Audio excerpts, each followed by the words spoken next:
सभी पेंशन धारक ध्यान दें, 23 जुलाई को जंतर मंतर के ऊपर एक बड़ा आंदोलन हमारे पेंशन धारक करने जा रहे हैं और ये आंदोलन है वन रैंक वन पेंशन का जो सेकंड रिवीजन था उसकी विसंगतियों, इक्वल एमएसपी और जो बहुत सारे मुद्दे हैं उनके ऊपर। और उनके ऊपर एमओडी की तरफ से एक पूरी की पूरी 13 मुद्दों पर एक लिस्ट भी भेजी गई है, उसका जवाब दिया गया है एमओडी की तरफ से।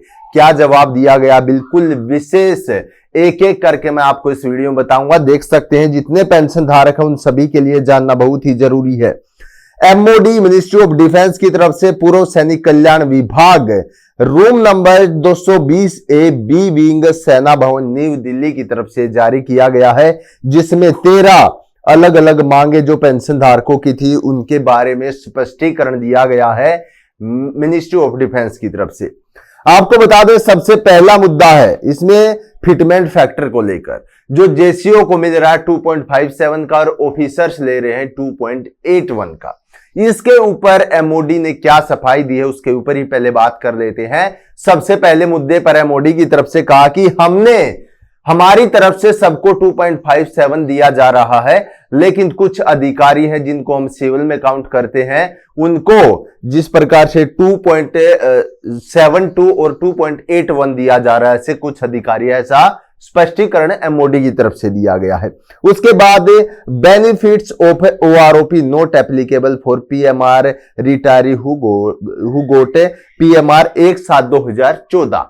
उसके बाद जो पेंशन धारक हैं, पीएमआर हैं, उनको ओआरओपी का फायदा क्यों नहीं दिया जा रहा है, इसके ऊपर भी एमओडी ने करारा जवाब दिया है। यहां तक कि उन्होंने कहा कि हमने जो कोर्ट को बता दिया कि इतने तक फायदा देंगे और उससे आगे के जो उनको फायदा नहीं देंगे, बात खत्म। इतना बाकी और इंग्लिश में यहां पर लिखा हुआ है वो काफी लेंथी हो जाएगा, लेकिन मैंने ये उसके बाद इक्वल एमएसपी पर यहां पर जवाब दिया गया है। इक्वल एमएसपी को लेकर जो कि जानना बहुत ही जरूरी है। Equal MSP should be fixed for JCO as well as officers.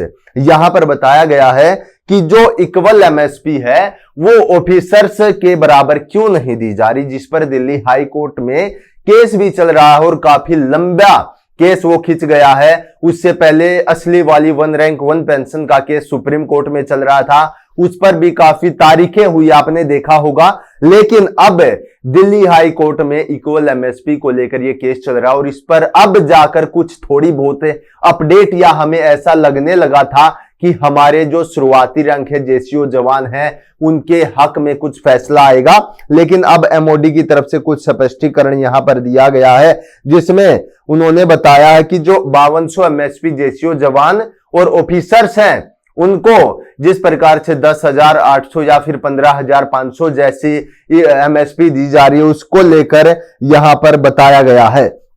उसके साथ ही officers have been more benefited that jawans and honorary rank in fixation of pension under OROP 2, यानी कि ओआरओपी 2। देखिए, वैसे तो जो ओआरओपी सेकंड रिवीजन हुआ है उसमें कुछ ज्यादा हमारे पेंशन धारकों को जो शुरुआती रैंक है उनको फायदा लग नहीं रहा और फायदा हुआ भी नहीं असल में अगर देखा जाए तो। लेकिन फिर भी अगर देखा जाए तो ऑफिसर्स को वैसा ही दिया गया है, यानी कि ऊपर की जो मोटी मलाई है वो फिर से ऑफिसर खा गए हैं। और जो जेसीओ जवान है जो सिर्फ ये जो वेट करते रहते हैं इस चीज का कि हमारी भी पेंशन बढ़ेगी, जो 5 साल 7 साल 2019 में रिवीजन होना था, 2022 में आपने रिवीजन किया है, 23 में पहुंच गए, लेकिन उसके बाद भी हमारे जो शुरुआती रैंक थे उनको इतना फायदा नहीं दिया गया जितना ऑफिसर्स को दिया गया।